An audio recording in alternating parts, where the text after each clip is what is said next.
So ఇప్పుడు 2025లో కూడా ఈ క్యాస్ట్ గురించి మాట్లాడడం అనేది కొంచెం దురదృష్టకరం. పుట్టి పెరిగింది చెన్నైలో అని అన్నాను కదా, అక్కడ మాకు ముస్లిమ్స్ ఉండేది, క్రిస్టియన్స్ ఉండేది, తమిళ్ మలయాళీస్ ఉండేది. అట్లా కాకపోతే ఒక్కటి మాత్రం క్యాస్ట్ పుట్టింది మామూలుగా కుల వృత్తుల నుంచే అంటారు, కానీ ఇప్పుడు అందరూ అన్ని పనులు చేస్తున్నారు. ఒకటి అబ్జర్వ్ చేసిన, బయట ఊరు నుంచి వచ్చినారు అని అనేది, బయట కూసోబెట్టి తినిపించేది వాళ్ళకి. ఎంత ఊరు నుంచి వచ్చినా కానీ పెళ్ళి అయి వచ్చినప్పుడు ఇక్కడ నువ్వు సాంబార్ కదా, నువ్వు తమిళియన్ కదా, నీ నల్లగా ఉంటుంది, పళ్ళు తెల్లగా ఉంటుంది అని. కులాన్ని బట్టి బుద్ధులు ఉంటాయి అంటారు, అది నిజమా? బాగా ఉన్నంత రోజులే ఈ ఆటలు. స్కూల్స్ నుంచే ఈ వేరియేషన్ స్టార్ట్ అయింది. ఇప్పుడు స్కూల్లోనే నాకు ఆ బ్రాకెట్ పెట్టి ఎస్సీ ఎస్టీ. పిల్లల్లో కొన్ని డిఫరెంట్ మైండ్ సెట్స్ ఉంటాయి కదా, సో ఈ కైండ్ ఆఫ్ డిస్క్రిమినేషన్స్ ఎప్పుడైనా చూసారా? అదే అన్నాను కదా, ఒక అబ్బాయి అన్నాడు, తరుణ్ ఆర్ట్ వేస్తున్నాడు అంటే, హే నువ్వు ఏంద్రా, నువ్వు రోడ్ల మీద వేసుకొని బతుకోవచ్చు. అసలు ఎప్పటికైనా ఫ్యూచర్లో క్యాస్ట్ డిస్క్రిమినేషన్ అనేది పోతుందంటారా? అందరినీ యాక్సెప్ట్ చేసుకోవాలి అంతే. We have to accept us human.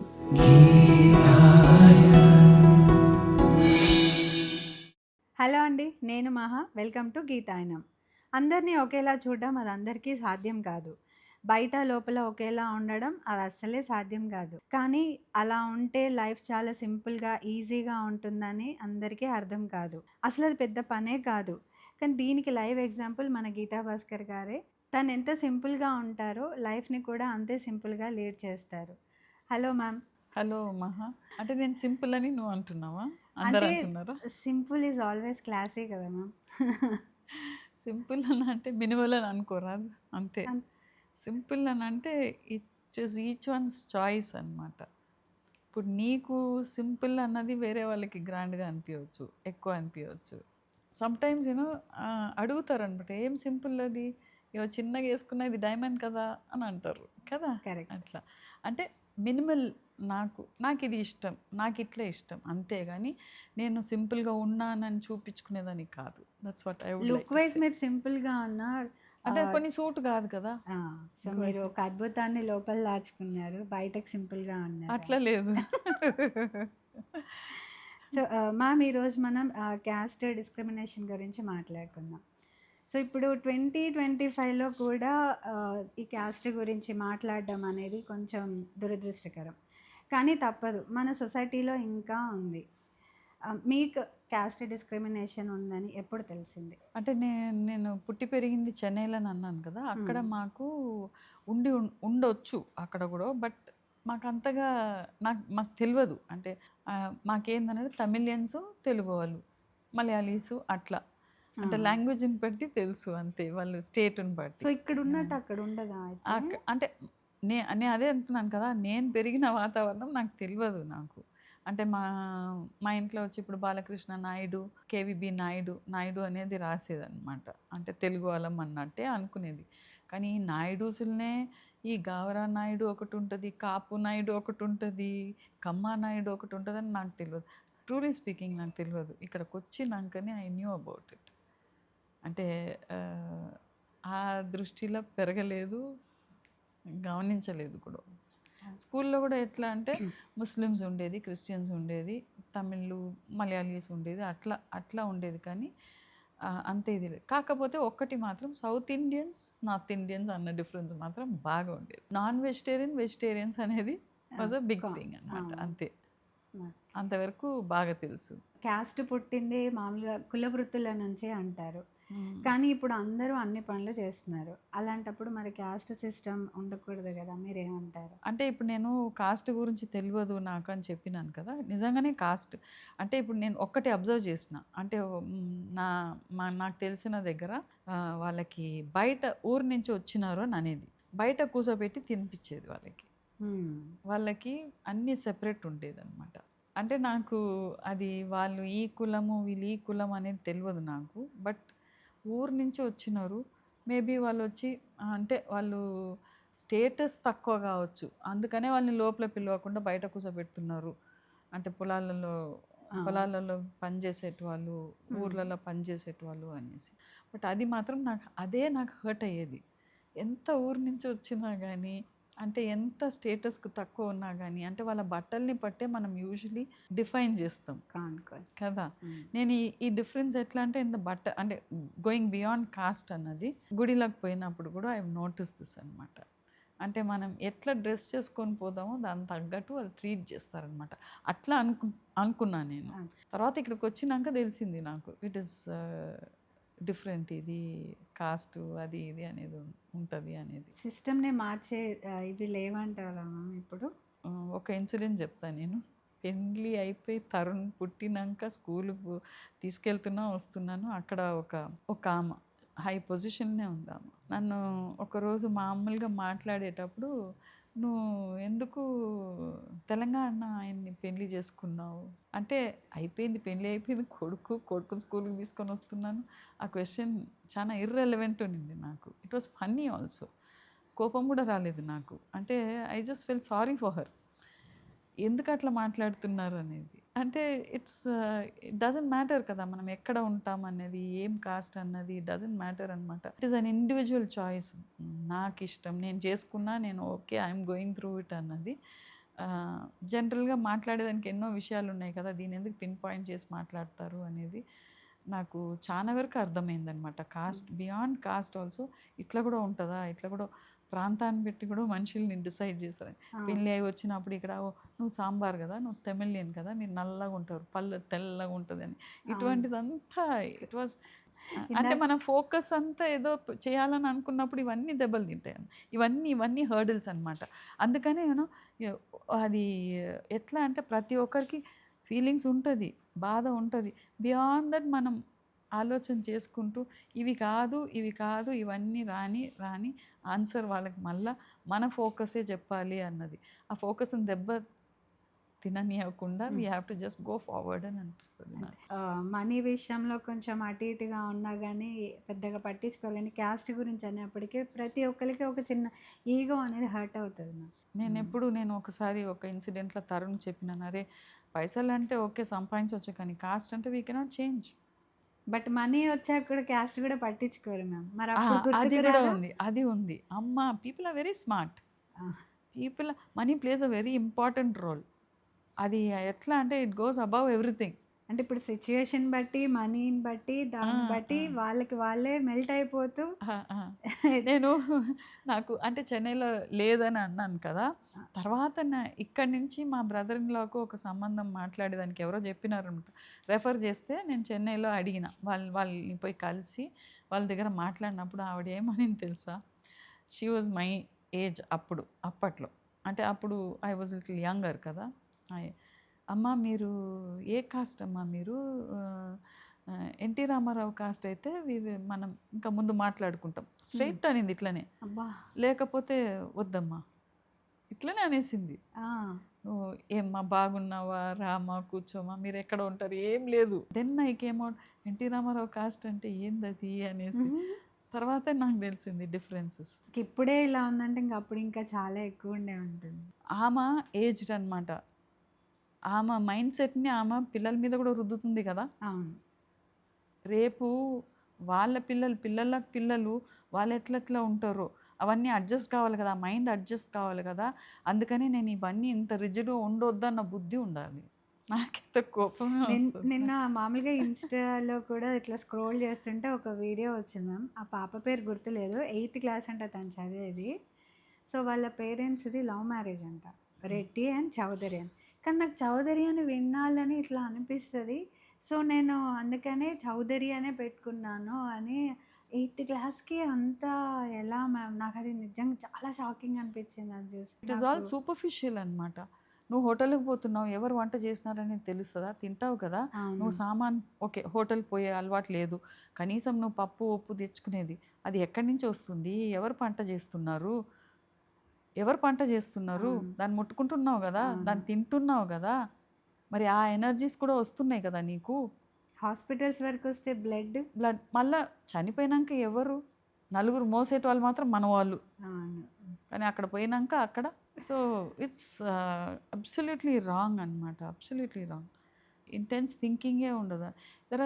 ఎన్నో ఉంటాయి, ఆలోచన చేసుకొని ముందు పోవాలి, మంచిగా ఉండాలి అంటే ఒక సొసైటీలో ఒక మనం ఒక ఇన్స్పిరేషన్గా ఉండాలి, లేకపోతే కనీసం మన ఫ్యామిలీకైనా మనం ఒక మంచి గుణాలు నేర్పాలి అన్న ఉద్దేశం లేకుండా ఇంత రిజిడ్ థాట్స్ అయితే ఉండొద్దు.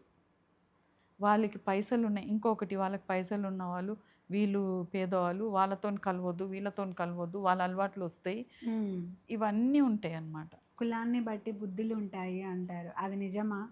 తప్పు అది. అదే అంటున్నాను నేను. ఇగ్నరెన్స్ అంటాను నేను. చాలా ఇగ్నరెంట్ ఉన్నారు వాళ్ళు.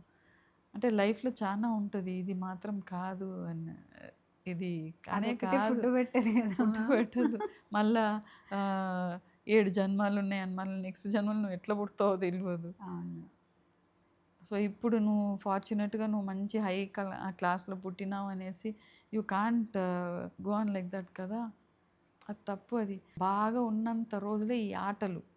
తర్వాత ఐ యామ్ సీయింగ్ అంటే ఏజ్ అయిపోయినాక మనకు వచ్చేది కట్టె, వాకింగ్ స్టిక్కు, మనకు వీల్ చైరు అవే ఉంటాయి అన్నమాట. అవి కొంచెం ఆలోచన చేసుకోవాలి మనం. అప్పుడు ఎవరు నిన్ను తీసుకెళ్తారు, ప్రతి దగ్గర నిన్ను నర్సెస్‌ని పెట్టుకుంటారు, ఎవరైనా వచ్చి సహాయం చేసేదానికి మనుషుల్ని పెట్టుకుంటారు. వాళ్ళంతా ఎక్కడి నుంచి వస్తున్నారు? వాళ్ళంతా కాస్ట్ చూస్తావు నువ్వు. హెల్ప్ చేస్తే చాలని చూస్తావు. అంతే కదా! ఒక పరిస్థితిలో మేము ఇంత పెద్ద ఫ్యామిలీ అయినా కానీ మా father in law was not well, mother in law was also not well. Mother in law was here. ఇక్కడ ఉన్నప్పుడు మా ఫాదర్ ఇన్ లా అక్కడ ఉండాల్సింది వచ్చింది. ఎందుకంటే ఆయనకు కూడా బాగలేదు. కానీ అక్కడ అంటే మనుషులు ఉంటారు. అంటే మా మరిది పాపం ఉండి చూసుకుంటా ఉన్నాడు అనమాట. హెవీ కదా, హెవీ అయిపోతారు. ఇప్పుడు మా నాన్నని కూడా, మా నాన్న సన్నగా ఉన్నా కానీ స్లిప్ అయ్యి మొన్న అట్లనే కూర్చున్నాడు. లేపలేకపోయినాను. ఇప్పుడు మా అక్క అనింది, లేపలేకపోయినానే నేను ఐ హ్యాడ్ టు కాల్ మా కజిన్ని పిలిచి వచ్చి ఆయన వచ్చి లేపేదనమాట. అటువంటి సిచ్యువేషన్స్ వస్తాయి. ఇప్పుడు మా మామగారిని మా మరిది అనేది, వదిన నా వల్ల అయితలేదు వదిన, నాకు చాలా ఇబ్బంది అవుతుంది, ఊరికి తీసుకొని వెళ్తే అక్కడైనా మనుషులు ఉంటారనేసి. ఆ మనుషులు ఎవరు అంటే మేము చూడలేదు అటువంటిది లేకుండా ఉండే మా ఫ్యామిలీలో. కానీ అంటున్నాను నేను, వేడి నీళ్ళు పెట్టినా అనేసి స్నానం చేయించేది కానీ చేసేది కానీ ఎవరు వస్తారు? ఎంతసేపు మనం చేయగలుగుతాం? అందరినీ యాక్సెప్ట్ చేసుకోవాలి అంతే. We have to accept as human. కానీ మ్యామ్ మరి ఇప్పుడు అంటే మేజర్గా ఉండే ప్లేసెస్లో కూడా అది ఎక్కువ ఉంటుంది. ఈవెన్ పాలిటిక్స్లో కూడా సేమ్ ఉంది అని అంటే దానికి ఒక వాళ్ళు అంటే లో ప్రొఫైల్ ఉన్నా సరే, అందరు కాదు కానీ ఉంటుంది. కొంతమంది మనవాడు అని అంటారు, మనవాడు అని అంటారు. మనవాడు అని అంటే అదే నాకు అర్థం కాదు. పైకెళ్తే మన అందరూ వాళ్ళని ఒకటే హెల్ప్ చేయాలి, మన వాళ్ళని హెల్ప్ చేయాలి అంటే ఒక వర్గం అట్లా చేసే వరకు ఇంకొక వాళ్ళకి ఏమైపోతుంది, అంటే ఇక్కడ అట్లనే డిస్క్రిమినేషన్స్ వస్తుంది, పెరుగుతుంది కూడా. ఇప్పుడు వాళ్ళని వాళ్ళని చేసుకుంటూ పోయి మిగతా వాళ్ళనంతా నెగ్లెక్ట్ చేసేటప్పుడు వాళ్ళొక ఇది ఫామ్ అయిపోతుంది. మనకేం తక్కువ, రండి మనం కూడా పోరాడతామని వాళ్ళు మళ్ళీ స్ట్రాంగ్ అయిపోతారు వాళ్ళ కాస్ట్ మీద. అంతే. That is how it goes on అనమాట. This is an infection, it's a disease. ఇప్పుడు స్కూల్లోనే నాకు బ్రాకెట్ పెట్టి ఎస్సీ ఎస్టీ, నాకు అది కూడా నాకు ఇష్టం లేదు. ఎందుకు?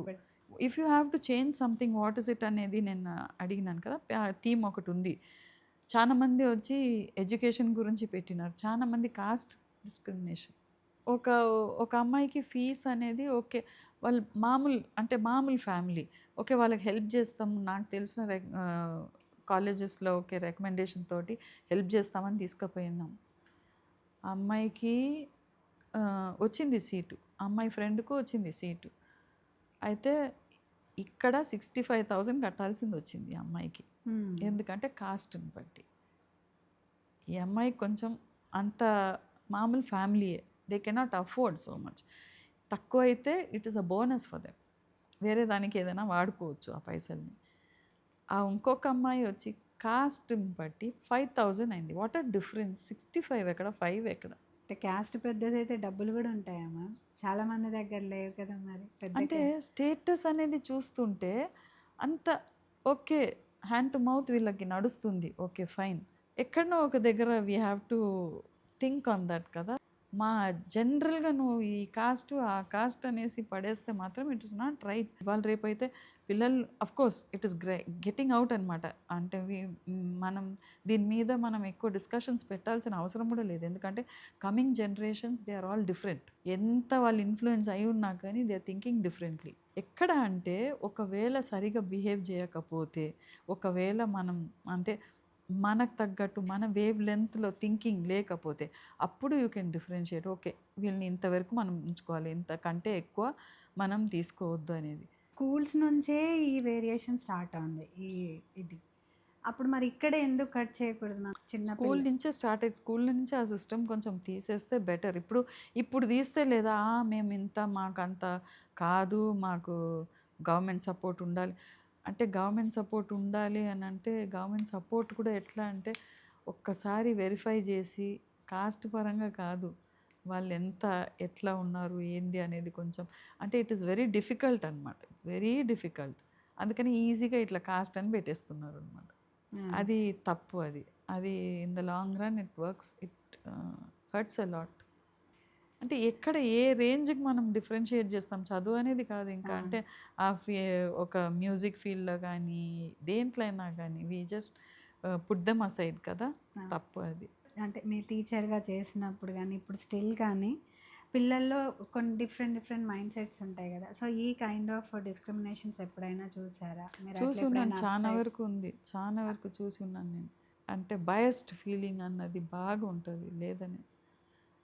అదే అన్నాను కదా, ఒక అబ్బాయి అన్నాడు, తరుణ్ ఆర్ట్ వేస్తున్నాడు అంటే, హే నువ్వు ఏంద్రా నువ్వు నువ్వు నువ్వు రోడ్ల మీద వేసుకొని బతుకోవచ్చు అట్లా అని అన్నాడు. ఎందుకంటే ఈ was coming from a very affluent family అనమాట. అట్లా మా అమ్మ ఎవరు తెలుసా? Police officer. మా అమ్మ ఎవరో తెలుసా? IAS officer. మీ అమ్మ ఆఫ్టర్ ఆల్ టీచర్. ఇట్లా కూడా ఇంకా అంటే అది నేను అనుకుంటా. ఇవన్నీ కూడా కొంచెం మనం అప్బ్రింగింగ్లో కానీ స్కూల్స్లో కానీ ఇన్కల్కేట్ చేయాలి. ఈ వాల్యూస్ అవన్నీ అసలు మనిషిని మనిషిగా చూడాలి. అసలు మనం డిస్క్రిమినేట్ చేయవద్దు అనేది. మళ్ళా కాస్ట్ అనేది వదిలే, ఇంకొకటి కూడా ఉంటుంది, కలర్ కూడా ఉంటుంది. నల్లగా ఉన్నాడు, తెల్లగా ఉన్నాడు, ఫేర్గా ఉన్నాడు, అవి కూడా ఉన్నాయి. సో మన సినీ ఫీల్డ్లో కూడా మీరు డిస్క్రిమినేషన్ చూసారు ఎప్పుడైనా? అంటే ఐ మీన్ టాలెంట్ ఉన్నప్పుడు కూడా ఆ డిస్క్రిమినేట్ చేయడం వల్ల కొంచెం వెనకబడిపోతూ ఉంటారు. అది చాలా వరకు ఉంది, కానీ ఇప్పుడు ఇవన్నీ బయటకు వస్తున్నాయి అనమాట. ఇప్పుడు టెక్నాలజీ కూడా పెరుగుతుంది కాబట్టి nobody is sitting on it అనమాట. మన దేశంలో కాస్ట్ అంటాము, యుఎస్ లాంటి ప్రోగ్రెసివ్ కంట్రీస్లో మాత్రం రేసిజం అంటారు. అక్కడ కూడా ఎందుకు ఉంది అసలు? ఇంకా ఫస్ట్ మనం సెట్ చేసుకుంటే వాళ్ళ గురించి వి షుడ్ంట్ ఇంటర్ఫియర్ అనమాట. ఓకే, వాళ్ళ సిస్టమ్ వాళ్ళది ఉండొచ్చు. ఇక్కడనే మనకు ఇక్కడ లేనప్పుడు ఇక్కడ మనం if we are accepting such things probably అక్కడ మనం పోయినప్పుడు కూడా వాళ్ళు యూ కెన్ అడ్జస్ట్ దేర్. మన దగ్గర ఉన్నది ఫస్ట్ మనని దిద్దుకోకుండా ప్రాక్టీస్ వాట్ యూ ప్రీచ్ అని అంటారు కదా. అంటే మనది మనం ఫస్ట్ ప్రాక్టీస్ చేసుకుంటే దాని తర్వాత మనం వాళ్ళ గురించి మాట్లాడవచ్చు.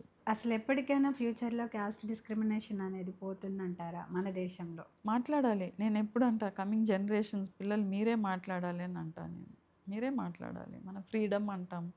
అంటే చాలా వరకు I mean links are there అనమాట. దాన్ని మనం ఆ చిక్కు తీసి దాన్ని కరెక్ట్గా మనం వచ్చి ఓకే హ్యూమన్గా చూసుకోండి అన్నది ఈజీగా నేను చెప్పేస్తున్నాను, కానీ అది చేయడం చాలా కష్టమవుతుంది. ఎందుకంటే అది ఎప్పటి నుంచో అది అట్లనే వచ్చేసింది కాబట్టి ఇప్పుడు మార్చాలంటే కష్టమే. సో ఎవరు హర్ట్ అవ్వకుండా ఒక చిన్న టిప్ చెప్పండి మ్యామ్ ఈ విషయంలో, వేరియేషన్స్ చూసుకోకుండా ఫ్యూచర్ జనరేషన్ వాళ్ళకే. It is time you wake up and see ఇవన్నీ క్లియర్ కావాలి. ఎట్లా అంటే ఆనర్ కిల్లింగ్ అనేది చూసినాం కదా, ఇట్ ఈస్ సో పెయిన్ఫుల్ కదా. ఆ దడక్ అన్న మూవీ నాకు అట్లనే ఉందన్నమాట. అది సచ్ అ బ్యూటిఫుల్ మూవీ అది. బట్ అటువంటిది ఎన్నో ఉన్నాయన్నమాట, ఇంకా చేస్తూనే ఉన్నారు, ఇంకా అయితేనే ఉంది. I want the younger generation to realise that this is not life. ఇట్లా కాదు, ఇట్లా ఉండొద్దు. ఏదైనా చేంజ్ కావాలంటే వాళ్ళ దగ్గర నుంచే రావాలి, వాళ్ళ దగ్గర. అందుకనే చిన్నప్పటి నుంచే మనం will have to feed the thoughts అనమాట. డిఫరెంట్ ఇప్పుడు ఇప్పుడు ఇంట్లో వచ్చి అంత రిజిడిటీ ఉన్నా కానీ స్కూల్లో కొంచెమైనా కొంచెం ఆ సెన్సిబిలిటీస్ మనం నేర్పిస్తే వాళ్ళకి రేపు వాళ్ళు లైఫ్ బ్యాలెన్స్ చేసుకుంటూ వెళ్ళగలుగుతారు. ఏది కరెక్ట్ ఏది తప్పు అనేది వాళ్ళకే తెలియదు. So we have to work on that. మన లైఫ్ గురించే మనం వీఆర్ బికమింగ్ సెల్ఫిష్ అనమాట. ఆ సెల్ఫిష్ మోటివ్స్ తోటి we don't understand what the future is. మళ్ళీ వచ్చి జనరేషన్స్ పాడైపోయినారు, వాళ్ళు వాళ్ళు ఇట్లా అయిపోయినారు అట్లా అయిపోయినారు అని మనం చెప్పడం తప్పు. అది మనమే ఫౌండేషన్ లే చేసేసినాం వాళ్ళు. You can't blame them. Caste అనే కాదండి, జెండర్, కలర్, కంట్రీ, స్టేట్ ఇవన్నీ మనల్ని వెనక్కి లాగడానికే చూస్తాయి. సో ఈ డిస్క్రిమినేషన్ వద్దు. Thank you ma'am.